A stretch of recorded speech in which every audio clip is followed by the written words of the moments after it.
I've never been in a level of treachery like this in my life. Surrounded by it. I mean, there's a house in the middle of the road over there. As you drive onto Manasota Key, instantly you can tell you're in the aftermath of a hurricane, with crews cleaning up and moving sand everywhere. The people dealing with the damage are coming from all over, like Max Malwitz and his team from Southwest Conservation Corps, who came from Colorado. After the hurricane, ADART came up and started calling around all the corps across the nation, and Southwest Conservation Corps got the work order for 2 crews to come out. The most notable feature here is the sand, piled high in the parking lots and the sides of streets, most of it washed in from not just Milton, but Helene as well, as Charlotte County Public Works Director John Elias explained. To date, we've probably pulled around 180,000 cubic yards of sand off the road. The other operation we got going on out here is now to get the sand, the additional sand and debris that's in the right-of-way.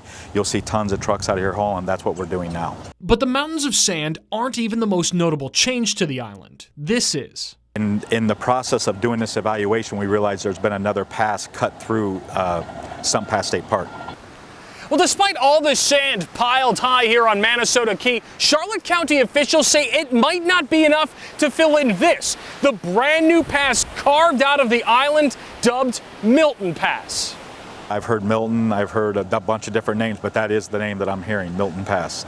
As coastal geology expert Michael Savarese explains, storms like Milton can have incredible powers to change barrier islands, closing some passes or opening new ones. We are on a barrier island coast, and barrier islands are dynamic and they're ephemeral. They come and go, and inlets come and go. But there are ways at looking at the characteristics of barrier islands to try to foresee or predict where those areas of weakness may be. For a good example of this, we need only to look to Captiva in Lee County, which was separated from North Captiva during a hurricane back in 1921, creating Redfish Pass. And while Manasota Key has plenty of work ahead of it on land, Charlotte County officials tell us their long-term plan is to fill this new channel back in, eventually. An element of that will be restoring that back to the way it was, because it's technically split the state park right now. Reporting from Manasota Key, Alex Howard, ABC 7.